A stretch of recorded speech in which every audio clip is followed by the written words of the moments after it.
आज हम class 11th का सबसे स्ट्रॉन्ग चैप्टर शुरू करने जा रहे हैं। सबसे वैल्यूएबल चैप्टर है ये और सबसे ज़्यादा काम आने वाला है। Not only in class 11th की बात करूँ, क्लास 12th की बात करूँ, नॉट इवन मैं कॉम्पिटिटिव लेवल की बात करूँ, आप इसके पहले भी इसका यूज़ कर चुके हैं और आगे आने वाले समय में आफ्टर 12th एजुकेशन में भी आप इसको ड्रॉप नहीं कर पाएंगे। और इसका नाम है स्ट्रेट लाइन। तो स्ट्रेट लाइन जो होता है चैप्टर, इस चैप्टर में ऑब्वियस ही बात है आप एक लाइन के बारे में स्टडी करेंगे। तो लाइन के बारे में जितने भी एस्पेक्ट हो सकते हैं, जितनी भी बातें हो सकती हैं, जो भी कुछ लाइन से जुड़ा हुआ होगा वो सारी बातें हम स्टडी करेंगे। जैसे हमने इसके पहले भी स्टडी करी थी क्लास 10th में, तो हमने देखा था कि दो लाइन इंटरसेक्ट कैसे करती हैं, दो लाइन पैरेलल कैसे हो सकती हैं, परपेंडिकुलर कैसे हो सकती हैं, वो कॉन्करेंट कैसे हो सकती हैं। ये सारी बातें आप 10th में सीख के आते हैं। देन उसी से आगे बढ़ते हुए जब हम देखते हैं कि एक लाइन जो होती है जब वो कोऑर्डिनेट एक्सिस पे आती है तो वो किस तरह से अपना रोल प्ले करती है।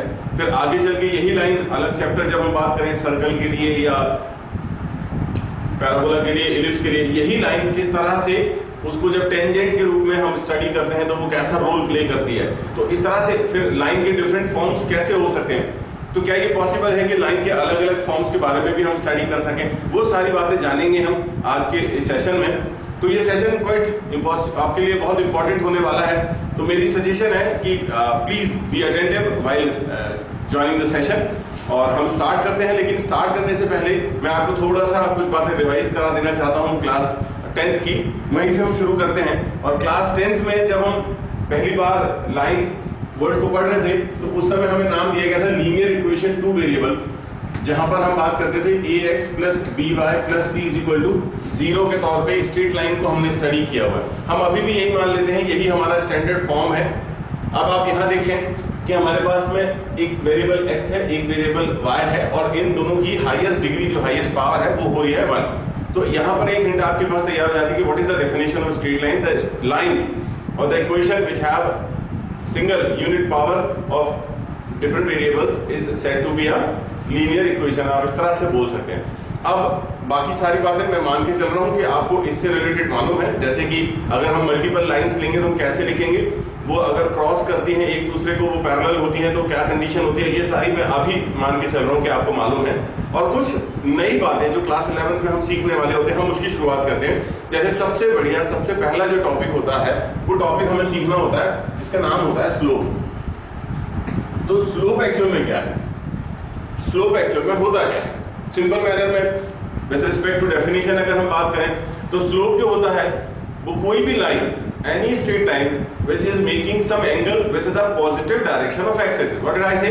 I said any line which makes some angle with the positive direction of x-axis, उसका tan अगर हम लेते हैं, ट्रिग्नोमेट्रिक टेंजेंट अगर हम उसकी लेते हैं तो वो हमें दे देती है स्लोप की वैल्यू। मेरा कहने का मतलब ये है, सपोज करते हैं हमने एक लाइन बना लेनी है यहाँ पर और मैं एक्सटेंडेड तौर पे एक लाइन बना लेता हूँ। सपोज करो मेरी ये लाइन है, ये x एक्सिस पॉजिटिव, ये y एक्सिस पॉजिटिव, ये सारी बातें आपको मालूम है। सपोज करो ये हमारी वो लाइन है जिसके बारे में हम बात करना चाह रहे थे। तो यहाँ पर आप देख सकते हैं कि with the direction of positive x axis, यहाँ पर ये नोट करना है आपको कि positive direction of x axis के साथ ये लाइन जो एंगल बना रही है, तो एंगल यहाँ पर थीटा बन रहा है, उसका ट्रिग्नोमेट्रिक टेंजेंट माने tan थीटा। ये जो tan थीटा होता है इसे हम कहते हैं स्लोप ऑफ अ लाइन। और आगे हमें जरूरत पड़ने वाली है इसी स्लोप की बहुत ज्यादा, तो आपको बहुत ध्यान से इस बात को समझ के पकड़ के रखना है। स्लोप को क्या हम सिर्फ tan थीटा बोल सकते हैं? तो बिल्कुल ऐसा नहीं है, आप इसे बोल सकते हैं m। हम एक m माने हमने एक इंडिकेट कर दिया कि m से हम क्या समझ में आएगा हमें, तो हम स्लोप को डिनोट करेंगे m से। इसके अलावा गाइस आप 11th में हैं, आपने फिजिक्स पढ़ रखी होगी। तो फिजिक्स का पहला चैप्टर जब इंट्रोडक्शन टू फिजिक्स आप मैथमेटिक्स के तौर पर पढ़ते हैं, उसमें आपको एक टर्म बताई गई थी dy by dx। तो यू वोंट बिलीव, ये जो dy upon dx है, dy upon dx है, ये भी आपको किसी भी इक्वेशन का स्लोप निकाल के देता है। ये आपको ध्यान रखना है। और चूंकि आने वाले समय में स्लोप का एक और आप डेफिनेशन देखेंगे और वो मैं यहीं से बता देता हूँ आपको, यहीं से हम शुरू कर लेते हैं क्योंकि हम स्लोप के बारे में पढ़ ही रहे हैं। तो जैसे कि हमने देखा कि ये जो लाइन है ये positive direction of x axis के साथ जो एंगल बना रही है उसका टेंजेंट हमने कहा स्लोप है।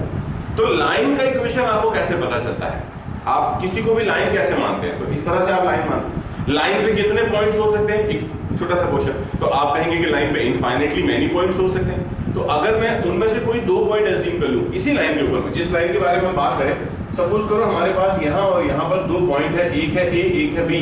ए के कोऑर्डिनेट मैंने ले लेना है x1 y1, बी के कोऑर्डिनेट मैं ले लेता हूँ x2 y2। ये हमने कोऑर्डिनेट भी ले लिए, ये बिल्कुल इसमें कोई प्रॉब्लम नहीं है कि लाइन के ऊपर में बहुत सारे पॉइंट आने, हमने बस उसमें से कोई 2 ले लिए। अगर इन दोनों के रिस्पेक्ट में मैं स्लोप की बात करना चाहिए तो मैं यहाँ लिखने वाला हूँ y1 minus y2 upon x1 minus x2। ये होता है आपका स्लोप m, यही होता है tan थीटा। ये कैसे निकल सकता है, dy बाय dx निकाल के, और इसी को हम नाम देंगे, पूरी सारी जो चीजें हैं वो है dy स्लोप। गाइस यहाँ एक बात और मैं आपको बताना चाहूँ, अक्सर मैं जब बच्चों से के साथ बात करता हूँ और अगर वो बच्चा 12th में है और जब मैं उसके सामने लिखता हूँ कि स्लोप ऐसा होता है, तो मुझे बोलता है कि नहीं सर बुक्स में ऐसा नहीं होता है, बुक्स में लिखा हुआ sir y2 minus y1 upon x2 minus x1। तो गाइस छोटी सी बात है, बड़ी छोटी सी बात है कि अगर आप यहाँ माइनस कॉमन ले रहे हैं, आप यहाँ माइनस न्यूमरेटर और डिनोमिनेटर से कॉमन ले रहे हैं, तो क्या हम इसे ऐसा नहीं लिख सकते y2 minus y1 upon x2 minus x1? तो बात तो दोनों एक ही होने वाली है। तो मेरी बात समझने की कोशिश कीजिएगा और ध्यान रखिएगा कि मैथ्स है ये, और मैथ्स को पढ़ने के कई सारे तरीके होते हैं। आपको आज मैंने जो 2 बातें बताई हैं, पहली बात ये थी कि जब थीटा आपको दिया रहेगा तो आप किस तरह से स्लोप के बारे में बात करेंगे, अगर आपको पॉइंट्स दिए रहेंगे तो फिर आप स्लोप की बातें किस तरह से करेंगे। ये 2 बातें आज आपने बेसिकली सीखनी है।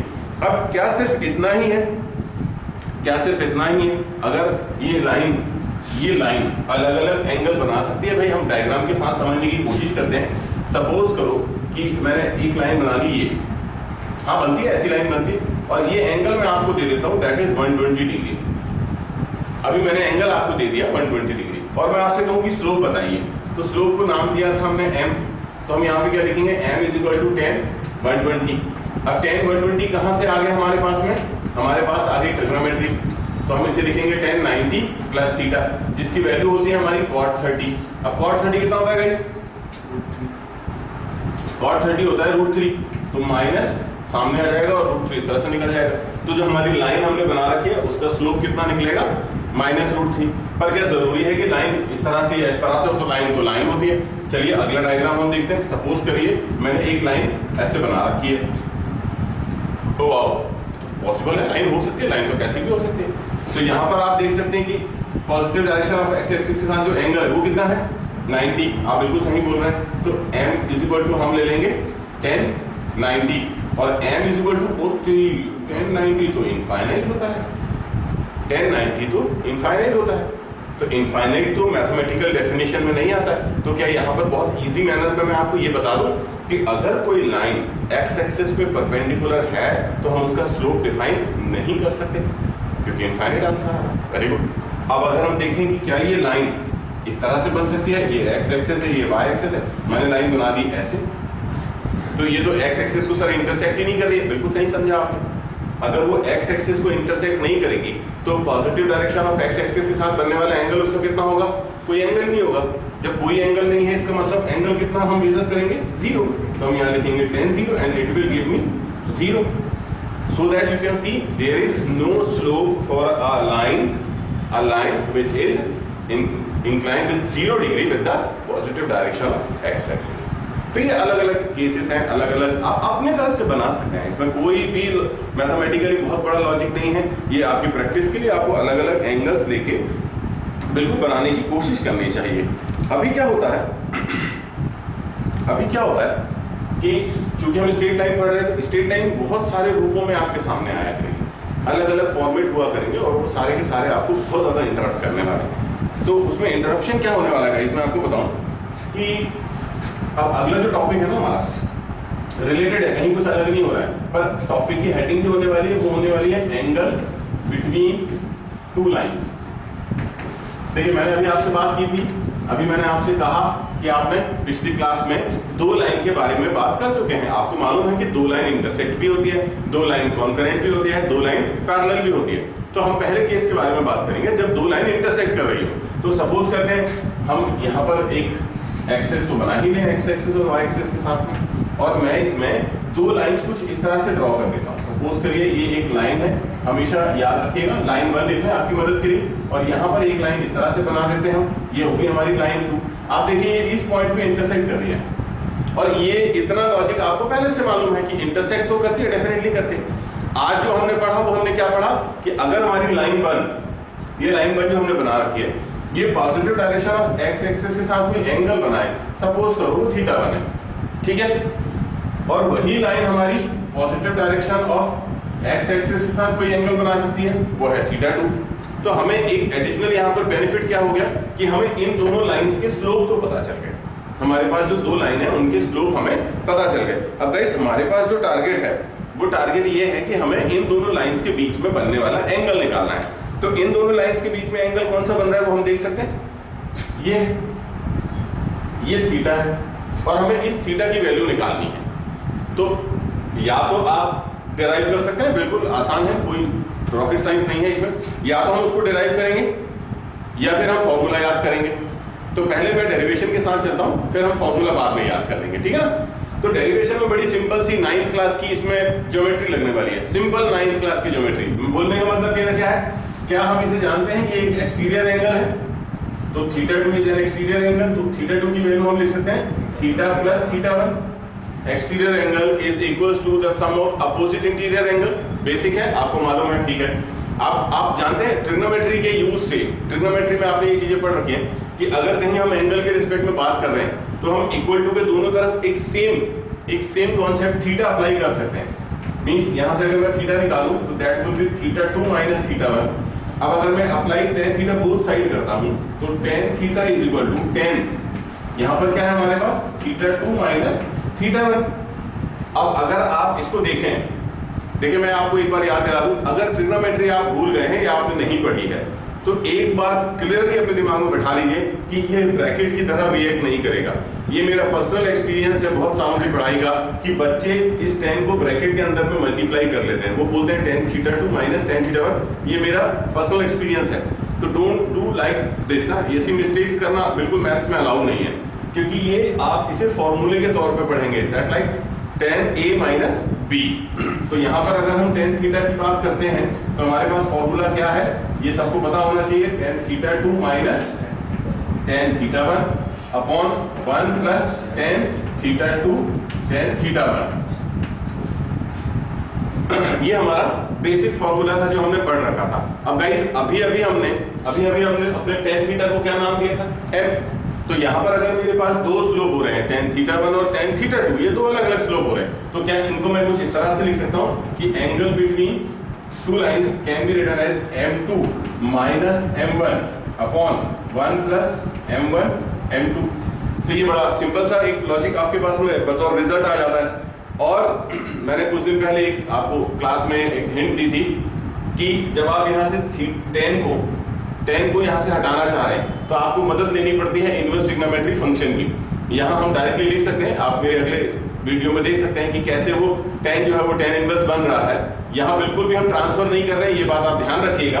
लेकिन जब थीटा की वैल्यू आप निकाल रहे होते हैं तो हम यहाँ लिख सकते हैं tan inverse in bracket plus minus लगा लीजिए अगली बारी m2 minus m1 upon 1 plus m1 m2। अब यहाँ आपके दिमाग में एक बात तो पैदा होनी चाहिए कि सर यहाँ तक तो प्लस माइनस आपने नहीं लगा रखा था, यहाँ आपने प्लस माइनस लगा दिया।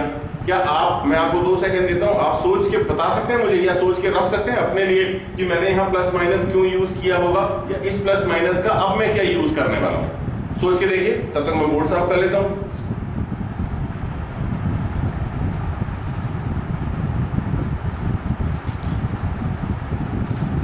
मिला आंसर? हाँ मुझे मालूम है सबको मिल गया, आप सब बहुत इंटेलिजेंट बच्चे हैं।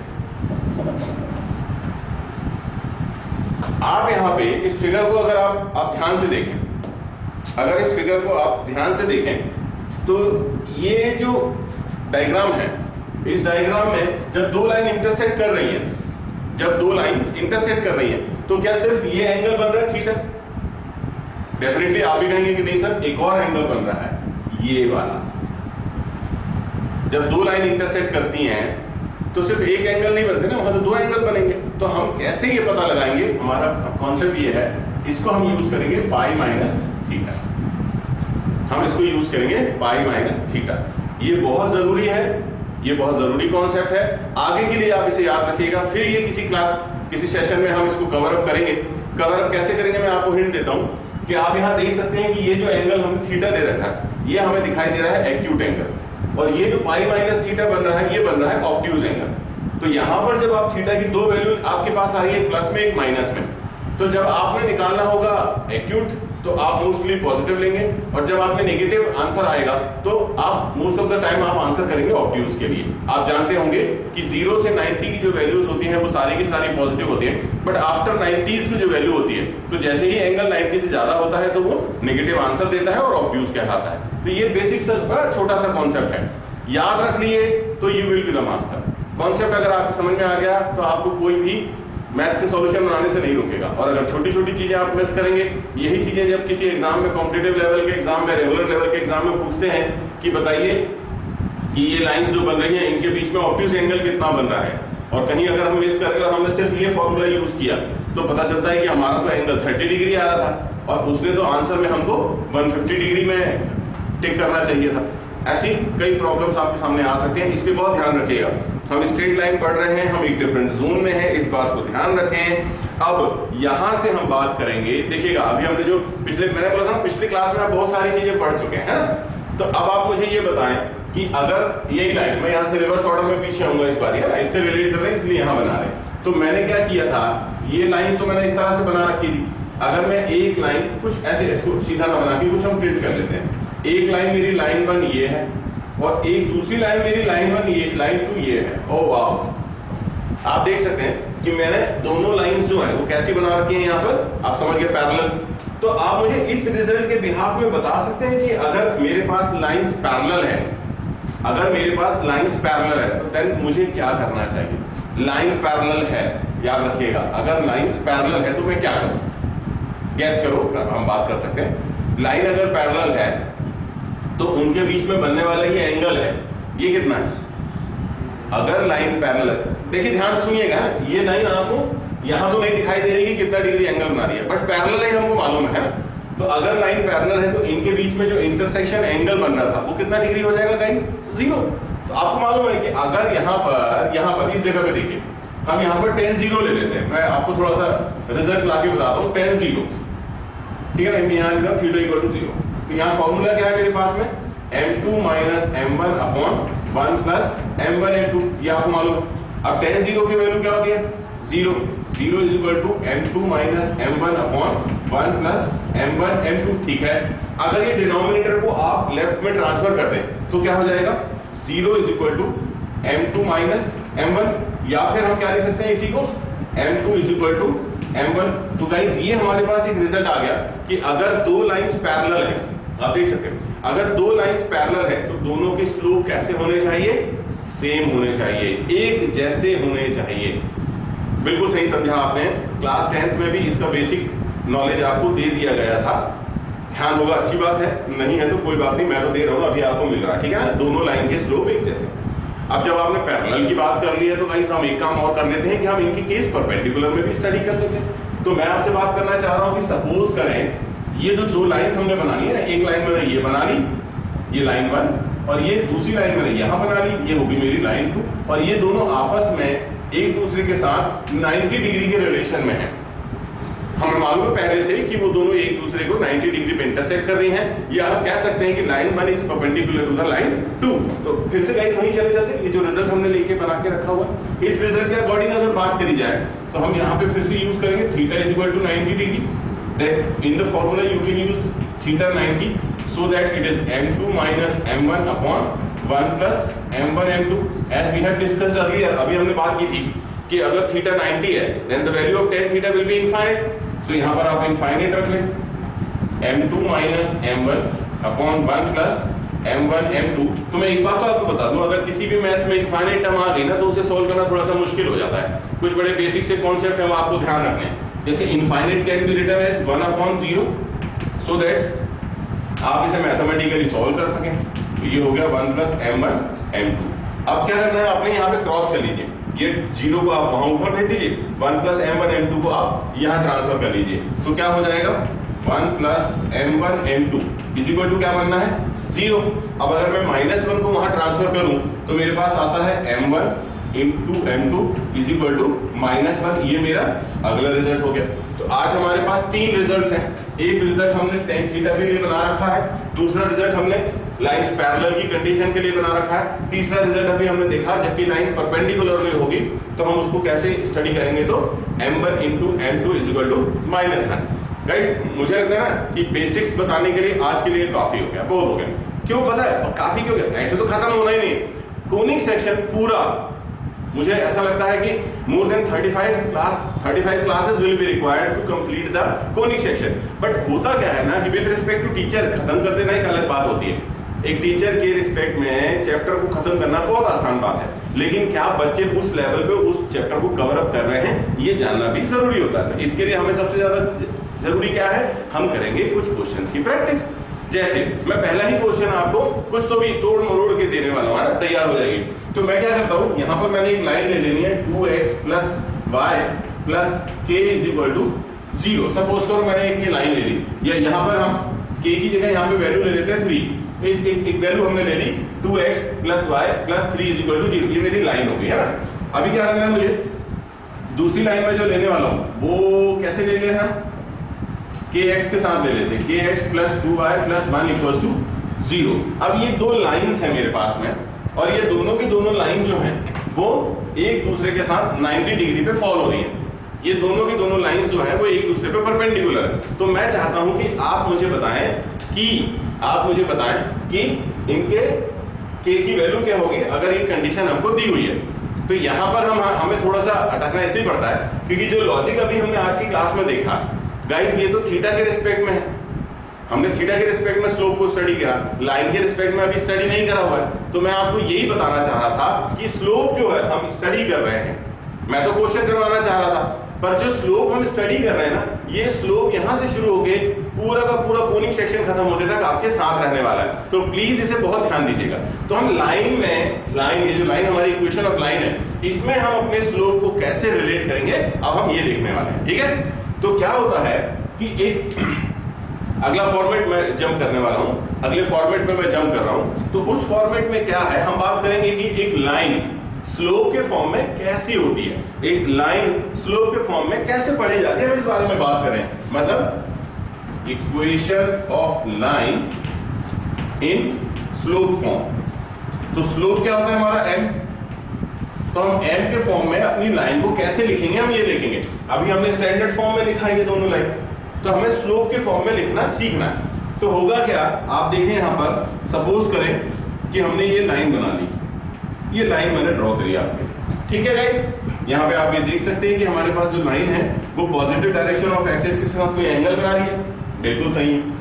लेकिन आप अगर आगे चल के इसे देखें तो ये लाइन देखिए y एक्सिस पे यहाँ पे कट कर रही है, देखा आपने, ओरिजिन से इतनी कुछ दूरी पे, डिस्टेंस पे ये y एक्सिस को कट कर रही है, कट करिए ना।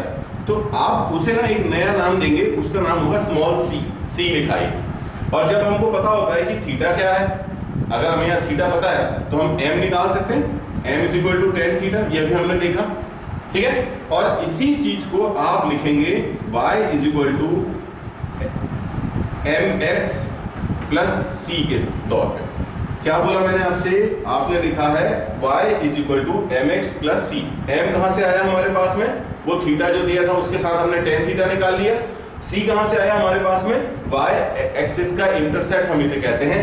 c क्या है हमारा, c है y इंटरसेप्ट। इंटरसेप्ट होता है कोई लाइन जब किसी एक्सिस को कट करती है इस तरह से, तो वो जो लेंथ हम लेते हैं ये हमारा y इंटरसेप्ट है, ये हमारा x इंटरसेप्ट है। इस केस में आपको स्पेशली ये ध्यान रखना पड़ता है कि आपको दो बातें मालूम होनी चाहिए। मालूम होना चाहिए कि इंटरसेप्ट कितना है, आपको मालूम होना चाहिए कि थीटा कितना है। ये बेसिक आपको याद रखना है। अब मैं बात करना चाह रहा था कि जब ये ऑलरेडी हमको लाइन का इक्वेशन दिया हुआ है, जैसे हमने यहाँ देखा कि हमको ऑलरेडी हमारी लाइन का इक्वेशन यहाँ पे दे रखा है, तो फिर हम इस क्वेश्चन को कैसे सॉल्व करेंगे। तो गाइस ये बात समझ में आ गई आपके कि y is equal to mx plus c हमारी लाइन का इक्वेशन होता है।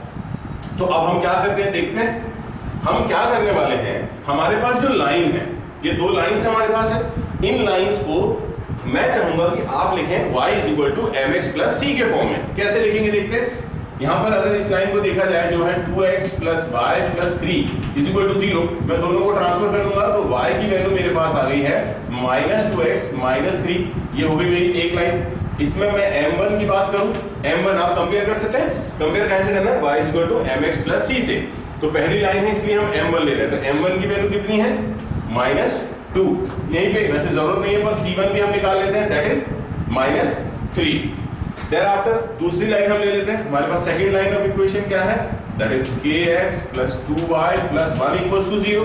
तो यहाँ पर अगर हम y की वैल्यू निकालते तो 2y is equal to minus kx minus 1 and the value of y is equal to minus k by 2x minus 1 by 2।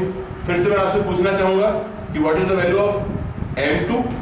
m2 क्यों, क्योंकि हमने पहली वाली लाइन से m1 ले लिया है, तो हम इसको m2 ले लेते हैं, that is minus k upon 2 and what is the value of c2, c2 is minus 1 by 2। बस ये मैंने आपसे c1 और c2 प्रैक्टिस के लिए निकलवाया है, इसकी कोई खास जरूरत नहीं। अब हम पहले से जानते हैं कि L1 is perpendicular to L2, हमें पहले से मालूम है, और अभी थोड़ी देर पहले हमने एक रिजल्ट बनाया था कि जब दो लाइन परपेंडिकुलर होती है, आपस में 90 डिग्री के साथ इंटरसेक्ट होती है, तो हम क्या कर रहे होते हैं गाइस, m1 इंटू m2, हमारे पास रिजल्ट में क्या होता है -1। तो आप इसका फिर से यूज कर लीजिए, m1 की वैल्यू क्या है आपकी -2 इंटू m2 की वैल्यू क्या है आपके पास में -k upon 2 is equal to हम क्या लेंगे -1। तो यहाँ आप देखें minus and minus become plus, ये तो प्लस हो गया, तो और 2 से 2 कैंसिल भी हो गया, तो क्या हो गया, k की वैल्यू कितनी आई हमारी -1। तो अगर ये k की वैल्यू आप यहाँ पर लिख लें -1 के तौर पे, तो आपको पता चल जाता है कि both the lines are perpendicular to each other. इसी तरह से अगर पैरेलल की हो रही होती तो हम क्या कर रहे होते, अगर अगला क्वेश्चन में आपके लिए पैरेलल एक बना लेते, एक क्वेश्चन बनाते हैं, चलिए मैं देता हूं आपको इक्वेशन ऑफ लाइन दे देता हूं और फिर उसके बाद हम बात करेंगे। तो अगर हमारे पास अगली जो लाइन है वो है, सपोज करें x plus 3y plus 7 equals to 0 and next line is 3x minus ky plus 2 equals to 0। अगर हम सपोज करते हैं कि ये दोनों जो है वो लाइंस पैरेलल है, तो अभी हमने क्या किया है, हमने अपनी लाइंस को फिर से ब्रेक करना है, किस फॉर्मेट में, हमें लाना है y is equal to mx plus c के फॉर्म में। y is equal to mx plus c क्या कहलाता है, ये कहलाता है slope form of a straight line. तो हमारे पास में स्लोप हमें निकालना है, तो पहली वाली जो लाइन है 3y हमको पूरी लिख लेते हैं, x plus 3y plus 7 equals to 0। यहाँ पे 3y is equal to minus x minus 7 and y is equal to -1 upon 3x minus 7 upon 3। m1 की वैल्यू क्या निकाली आपने, -1 अपॉन 3। आप चाहे तो c1 भी यहाँ लिख सकते हैं अपने फ्यूचर के लिए, आपको आगे जरूरत पड़ेगी। देन अगेन दूसरी वाली जो लाइन है, सेकंड लाइन ऑफ इक्वेशन क्या है हमारी, 3x minus ky plus 2 equals to 0। यहाँ से ky इज इक्वल टू क्या हो जाएगा आपका 3x plus 2 and the value of y is equal to 3 upon k x plus 2 upon k। तो यहाँ पर m2 की वैल्यू कितनी है guys, 3 upon k and c2 की वैल्यू कितनी है, 2 अपॉन k। तो हमारे पास देखिए m1 भी है और m2 भी है। अभी थोड़ी देर पहले हमने क्या डिस्कस किया था, हमने डिस्कस किया था कि अगर दो लाइंस पैरेलल होती है, तो पैरेलल होती है तो उनके स्लोप एक जैसे होते हैं, अभी हमने रिजल्ट बनाया था। तो अगर स्लोप एक जैसे हम ले सके means since lines are parallel, therefore m1 is equal to m2, ये हम सबको मालूम है। अभी हम क्या करने वाले हैं, m1 हमारा -1 अपॉन 3 है, वो ले लीजिए, इसके इक्वल टू में हम क्या लिखेंगे m2। तो क्या है m2 हमारा 3 अपॉन k, क्रॉस मल्टीप्लाई कर लीजिए, तो minus k is equal to 9 और k इज इक्वल टू -9। तो ये हो गया हमारा k इज इक्वल टू -9। तो गाइस ये तरीका है, ज्यादा सुटेबल है, ज्यादा आसानी से आपके क्वेश्चंस इसमें आंसर हो जाते हैं। और मैं आपको बता दूं कि ये नॉट ओनली क्लास 11, ये कॉम्पिटिटिव लेवल तक के लिए बहुत इंपॉर्टेंट सा टॉपिक आपके पास में तैयार होता है। मुझे उम्मीद है कि आज की सारी बातें आपकी समझ में आएंगी। और सबसे बड़ी जरूरत जो आपको पड़ने वाली है वो किस चीज़ की आपको मालूम है, प्रैक्टिस। प्रैक्टिस के अलावा कोई भी आपका टीचर ऐसा नहीं है जो इन टॉपिक्स में आपको मास्टर करा सके। So guys we have a question here, P1 and P2 are points on either of the lines y minus √3 mod x equals to 2 at a distance of 5 units from their point of intersection. Find the coordinate of foot of the perpendicular drawn from P1 and P2 on the bisector of the angle between the given lines.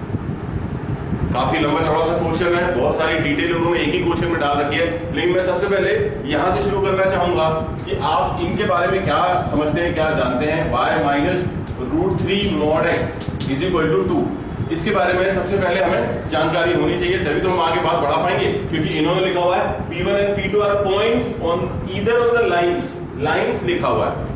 तो अगर modulus function के बारे में आपको जानकारी नहीं है तो सबसे पहले वो जानकारी कलेक्ट कर लीजिए। और मॉडुलस फंक्शन हमें ये कहता है कि हम इस लाइन को क्या लेने वाले हैं, y minus root 3x equals to 2 और y plus root 3x equals to 2, ये वैल्यू हमारी आएगी जब हम x की वैल्यू ग्रेटर देन 0 लेंगे, और ये आंसर आएगा व्हेन x की वैल्यू हम लेस देन 0 लेंगे। ये मॉडुलस फंक्शन की डेफिनेशन से हमें ये पता चला।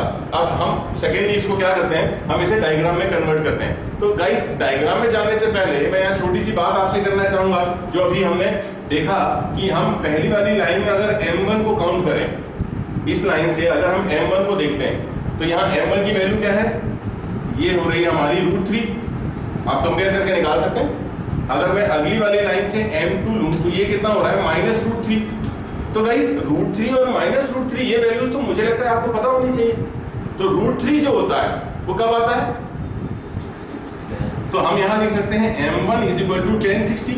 मतलब हम ये जान गए कि जो पहली लाइन है L1, ये जो L1 लाइन है ये x एक्सिस के साथ कैसे इंटरसेक्ट कर रही है, 60 एंगल के साथ में। और दूसरे नंबर पे ये जो वैल्यू है हमारी, हमें पता है c, ये c है ना, अभी हमने बात की, तो c जो है वो कितनी यूनिट पे है हमारा, यहाँ पे 2 यूनिट पे c है यहाँ पर। तो अगर मैं positive direction of x axis के साथ एक 60 डिग्री एंगल बनाने वाली लाइन, ये 60 है, जो मेरी इस पॉइंट 2 से पास हो रही हो, मैं बनाऊं तो मैं इसे लाइन 1 दे देता हूं। Very good. अगला वाला जो मेरा स्लोप है m2, तो m2 से मुझे क्या मिलता है, m2 कब होता है माइनस में, जब हम बात कर सकते हैं 10 120।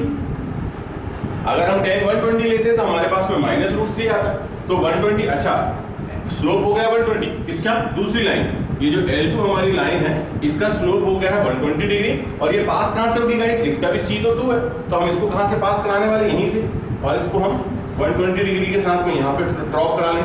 ये एंगल कितना हो गया 120 डिग्री। ध्यान से सुनिएगा, अब ये 120 डिग्री है तो इसके करस्पॉन्डिंग में अगर बात करूं एंगल को, तो ये एंगल कितना हो जाएगा 60।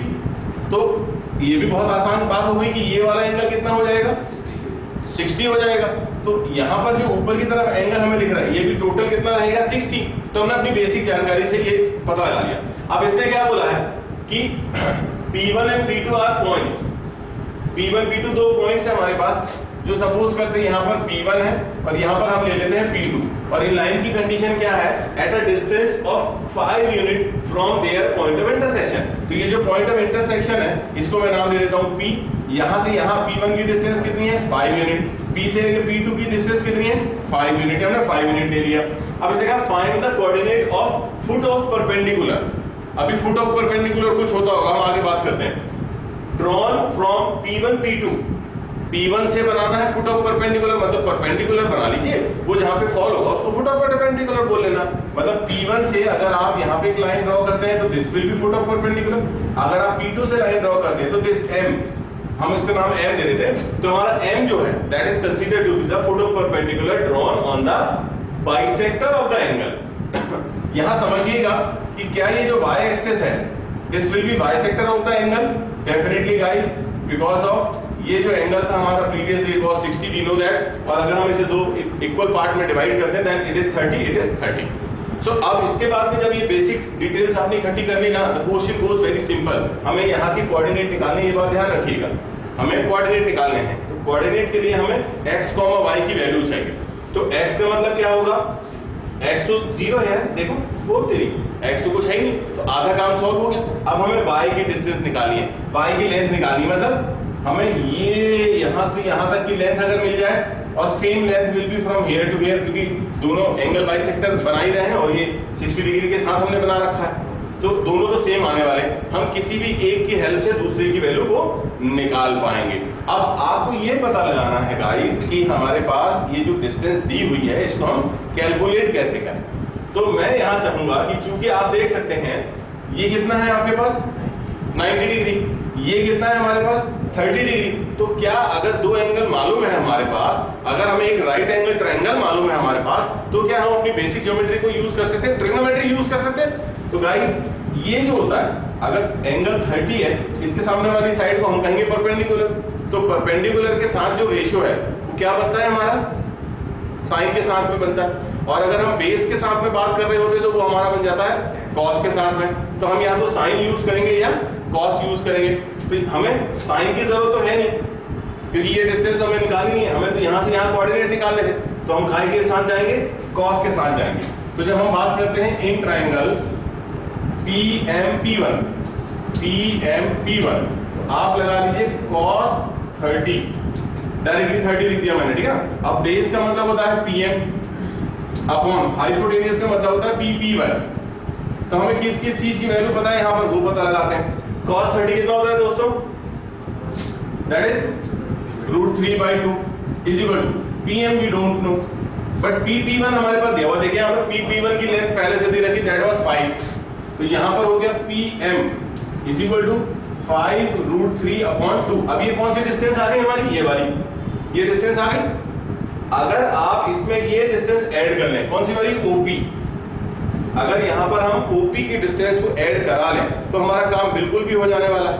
अब OP क्या है, OP क्या है, ये है y एक्सिस पे डिस्टेंस, और यही चीज मैंने अभी आपको थोड़ी देर पहले बताई थी। आपने इसका नाम क्या रख रखा है, C। तो यहां पर आपको पहले से मालूम था कि हमारा C जो है वो कितना है, 2। तो हम यहां पर कोऑर्डिनेट अगर P के लिखते तो 2 0 2 लिखते, और ये जो डिस्टेंस होती है C की वैल्यू हमारी हो जाती है 2।